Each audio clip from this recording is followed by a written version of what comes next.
Yeah, this is the one from the mall, remember? Oh yeah, this is great.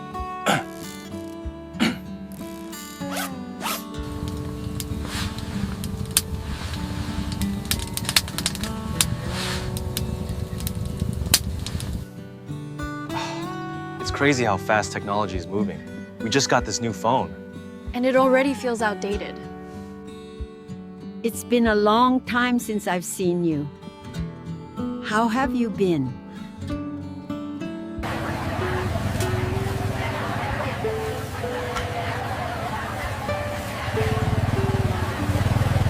Did you go to the market today? Yeah. Yes, I got some fresh fruit and vegetables. I haven't seen you around here before. I'm just passing through on my way to the market. Sorry if you have it. I'm not sure how to respond to you, Lythieuca, to respond to that. tieu. I'm telling you, this new model is a game changer. Yeah. I'm not so sure.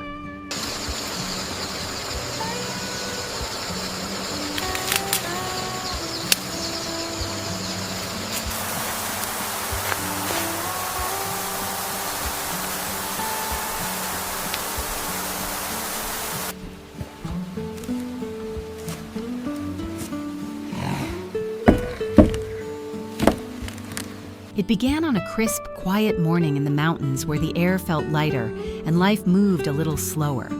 She moved through the day with practiced grace, tending to the child at her side with a soft smile and a gentle hand. They ate together, laughed at little things only a child would find endlessly fascinating, and played in the dirt outside their modest home where chickens clucked and ducks waddled about.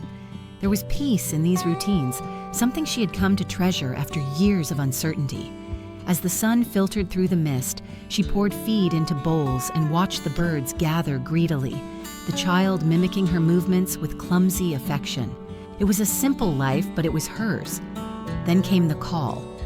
The phone rang while she was still wiping dust from the porch rail. She answered casually, expecting nothing out of the ordinary, only to be met with a voice that instantly shifted her tone. Business. She straightened her back, stepping inside for privacy. On the other end, a colleague discussed strategies for the company's 2025 development plan, deadlines, proposals, a meeting to finalize the quarterly roadmap. She listened intently, switching gears without hesitation. Even here, miles from the nearest urban center, she remained connected to the rhythm of ambition. Her mind flickered between two worlds, the corporate and the quiet. She knew how to navigate both. After the call, she took a breath, looked out toward the child playing by the chicken coop, and smiled. She could do this. Later that afternoon, she took a basket and wandered toward the garden where persimmons hung heavy on their branches. The fruit was ripe, sweet, and symbolic. Something her mother once said brought luck. As she picked them, her mind drifted, wondering what small fortune might come her way. She didn't have to wait long. At the market, she moved through familiar stalls, exchanging pleasantries with vendors, negotiating with ease. Her eyes lingered on a stall selling electronics, a luxury she rarely allowed herself to consider. Yet something compelled her. The vendor offered a Samsung Note 10, lightly used, priced at over 6 million dong. She hesitated. It was more than she planned to spend, but practicality had always ruled her decisions. Maybe today, she thought, it's okay to want something for myself. She bought it. The device felt heavy in her hand, symbolic of change, of reconnection, of reclaiming a piece of a life she once put on hold. She tucked it into her bag and returned home with a satisfied heart. What she didn't expect was the knock on the door that came not long after. He arrived with the setting sun, a man whose presence always seemed to bring with it a shift in the air. He wasn't from here. Everything about him said so, from the cut of his clothes to the smoothness of his voice. He carried a quiet authority, but never used it against her. Today, he brought gifts, not grand or extravagant, but thoughtful. In his hands was a brand new phone, still in its box, meant for her.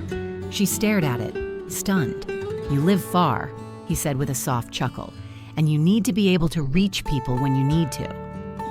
She didn't know what to say. He wasn't mocking her. There was no condescension in his tone, just care. That unsettled her more than anything. She accepted the phone with trembling hands. He sat beside her, showing her how to use the new features, how to access better signal, how to save numbers. She listened carefully, not just to his words, but to the calmness in his voice. She found herself watching his hands more than the screen. They were careful, deliberate. He was patient. That, too, surprised her. As night began to fall, they moved to the kitchen where the fire crackled, and the smell of dinner wafted through the air. He had brought wild banana flowers and a cut of pork. "Let me cook tonight," he said, and she laughed at the absurdity of the suggestion. But he meant it. Together, they prepared the meal, him struggling with the spices, her guiding him with amused instruction. At one point, their hands brushed near the spice jar. They both paused. Neither said a word. Over dinner, they talked, not about business or weather or plans, but about life. He asked about her childhood. She asked about his travels. He told her about the loneliness of success. She told him about the strength in solitude. They found something rare in each other, understanding. As they ate the slightly overcooked meat and the surprisingly delicious grilled banana flour, they laughed more than they had expected. She caught herself smiling too often. He looked at her too long, but neither pulled away. After the meal, he didn't leave right away.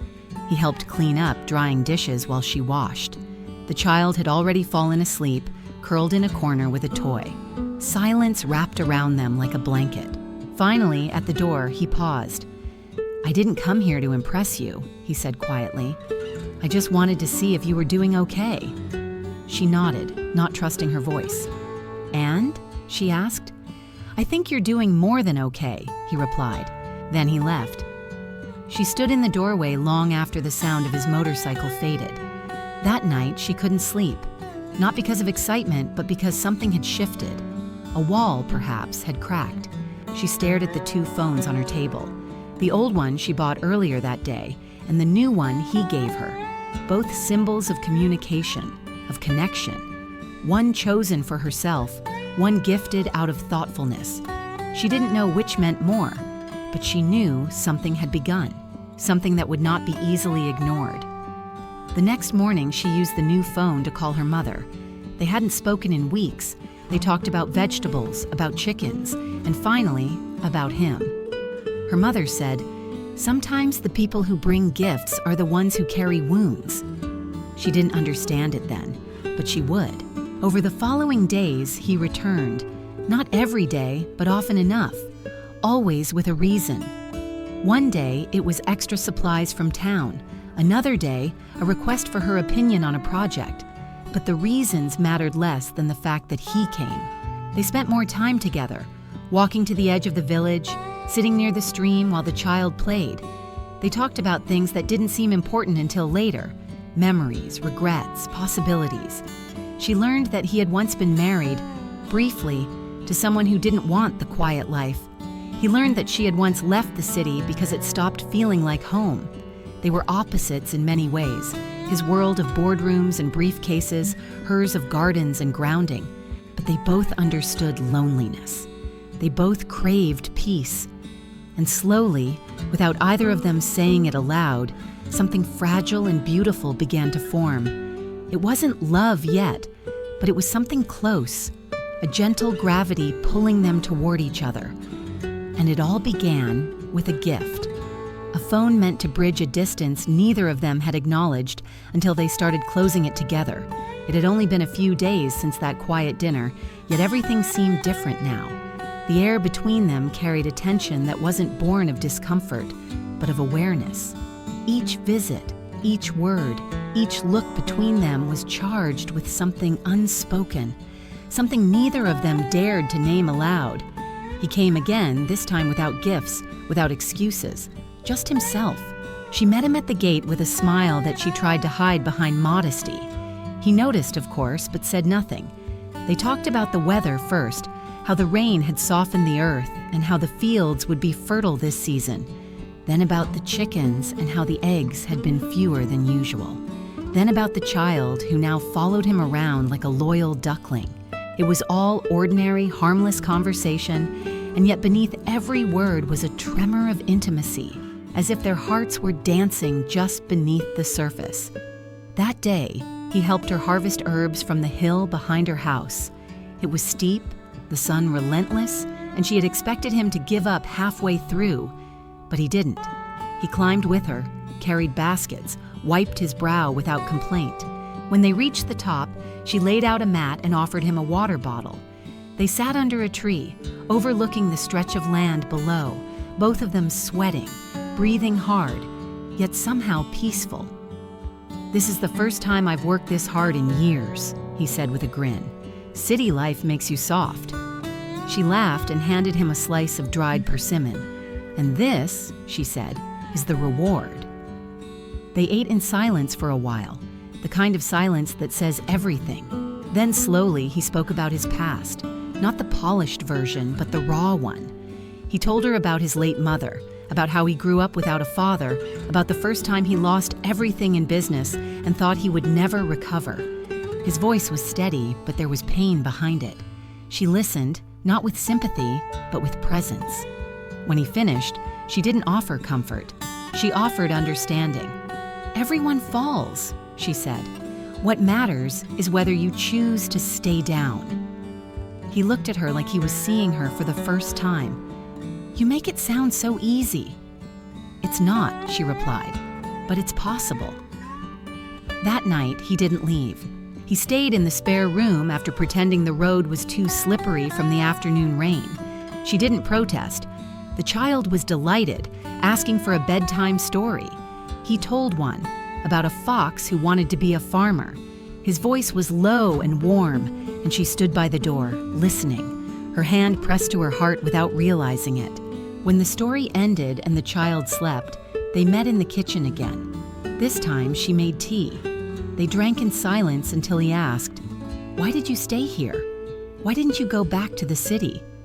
She thought for a long moment. "Because here, I remember who I am. In the city, I forgot." He nodded, then set his cup down. "And do you know who you are now?" She looked at him and smiled sadly. "I'm still finding out." The days passed like pages in a slow-burning novel. Each day brought a new moment, a new layer peeled away. They started working on a garden together, an idea he had after noticing how often she bought herbs instead of growing them. They cleared land, planted seeds, argued over spacing. He brought tools she'd never seen before. She teased him for being overly modern. Sometimes they touched, briefly, accidentally, but enough to linger in the memory. The villagers noticed. Some smiled knowingly, others whispered. One afternoon, an older woman pulled her aside and asked, "Are you going to marry the city man?" She laughed, brushing it off. "We're just friends." But the woman shook her head. "That's not how he looks at you." And it wasn't. His gaze had changed. There was a softness in it now, a reverence she hadn't seen before. He looked at her like she was something rare, something to be cherished.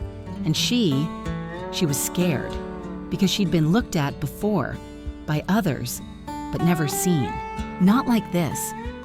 The fear came late one night when she found herself waiting for his message. When it came, a simple, "Did the herbs dry properly today?" Her heart flipped in a way she didn't want to admit. She typed and erased her reply 3 times before sending a simple, "Yes, thank you." It wasn't enough. It was everything. One morning, he brought her a set of gardening gloves. "Your hands are too pretty to be this scratched," he said, slipping one glove over her fingers. She pulled her hand away, flustered. "I'm used to it," she said, her voice sharper than she meant. He stepped back, hurt flashing in his eyes. "I'm sorry," she whispered. I don't know what this is." He nodded. "Neither do I, but I want to find out." They didn't speak much after that. A chill settled between them, unspoken but present. She missed him, more than she wanted to. And when he didn't come for 2 days, she stood by the gate at dusk, hoping for his silhouette on the road. On the 3rd day, he returned. with flowers, not roses, not something bought from a florist, but wildflowers, clumsily bundled, petals bruised. "I found these on the trail," he said, avoiding her eyes. "Thought you might like them." She took them, and in that moment the wall between them crumbled. "I do," she said. That evening they walked through the garden they had planted together. Some of the herbs had started to sprout. He reached for her hand, and this time she didn't pull away. "I'm scared," she admitted. "Me too," he replied, "but I'm still here." The moon was full that night, casting silver light over the rows of tiny green leaves. She looked at him and saw not the CEO, not the stranger, but the man who had stayed, who had helped her build, who had listened, who had waited. She leaned into him and he wrapped his arm around her. It wasn't a confession, it wasn't a promise, but it was a beginning, a fragile, tender, quietly powerful beginning. And in that embrace, surrounded by growing things, they allowed themselves to believe that maybe, just maybe, this could be more than a passing chapter. Maybe it was the start of something lasting. She never expected the end of the rainy season to feel like the beginning of a storm. The skies cleared, the rivers calmed, and yet inside her, everything was trembling. The garden had grown. Herbs flourished in ordered rows, their roots deep, their stems reaching. Each leaf reminded her of the hands that had planted them, of the laughter between disagreements about spacing, of glances exchanged over muddy gloves. He had become part of the soil here, present in every breath of wind through the tamarind tree, in every morning where she found herself checking the gate before the kettle boiled. But just as love had started to unfurl like a shy bloom, reality came knocking, not with drama, but with a cold, sharp letter sealed in stiff white. His company needed him back. The board had delayed the decision for months, but now they were calling him in. An emergency, a deal, a deadline, something urgent, something cold. He showed her the letter with eyes that apologized before his mouth could speak. She read the first few lines and already felt the ending swell in her throat. "When?" she asked. 3 days, he replied. She nodded, because what else could she do? She was not the kind of woman to beg. He was not the kind of man to make promises he couldn't keep.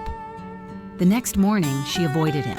She went to the garden alone, kneeling beside the sprouting ginseng as if tending to them would mend the crack that had formed inside her. He didn't follow. He waited by the porch, watching her from afar, the way someone watches something precious they're about to lose. That night, they didn't talk much. He packed quietly. She cooked as if for two strangers. The child sensed it too. He grew quiet, clung to her leg, then to his, not knowing who needed comforting more. On the last morning, they walked the trail together, not speaking.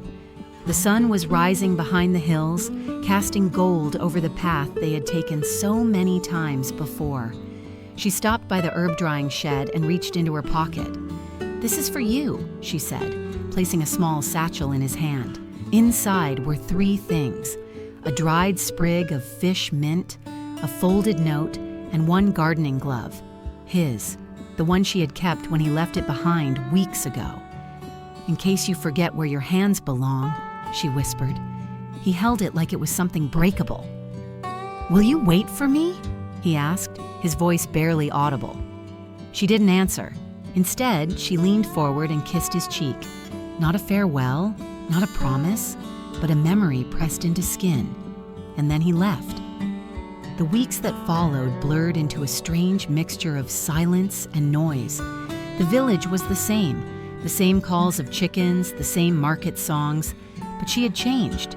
The garden became her ritual, her sanctuary, and her punishment. Every herb she touched reminded her of him. Every sunset felt like waiting. She told herself to forget, but the body remembers what the heart tries to bury. Letters came. At first, they were often, long, warm, filled with updates. She read them in the quiet of night, her fingers brushing the ink like it might bring him back. Then the letters grew shorter, busier, tired. She understood. The city was loud. It swallowed gentle things. She replied anyway, soft words folded into paper, herbs taped inside envelopes. One day, a package arrived. Inside was a sleek phone, top of the line. He had remembered she needed a better one, but she didn't open it for days. When she finally did, the first message blinked on the screen. "I miss the tamarind tree." She held the phone to her chest and cried. Seasons changed. Her mother fell ill, not dangerously, but enough to remind Deep that time was always ticking. She spent her days between the herb shed and the bedside, brewing teas, adjusting pillows, whispering stories. The child grew taller. He asked about the man who used to bring candy and bedtime tales. "Is he gone forever?" he asked one night. "No," she said, "just far away." But even as she said it, doubt curled in her gut. One morning, while pulling weeds, she found his glove in the shed. She stared at it for a long time, then slipped it on. It no longer fit. Her hands had grown stronger. She had grown stronger. That night, she didn't wait by the gate. She went to bed early, and then, the next morning, she saw him. Not in a dream, not in memory, but in flesh, standing at the edge of the garden with mud on his shoes and wildflowers in his hand. He looked thinner, paler, but his eyes held something fierce. "I came back," he said simply. "I wasn't sure you would," she replied. "Neither was I," he said, "but I couldn't stay gone." She walked to him, her steps unsure, until she stood close enough to see the tremble in his fingers. "Why now?" she asked. "Because I realized something," he said. "That love doesn't wait for the perfect time. It grows in the cracks. It survives the forgetting." Her breath hitched. "And if it's too late?" He reached into his coat and pulled out the satchel she had given him. "I never opened the note," he said. "I was scared." She reached for it with shaking hands, opened the fold. Inside, in her neat handwriting, were 5 words: "Come home when you're ready." He looked at her, his eyes damp. "I'm ready," he said. This time, she didn't hesitate.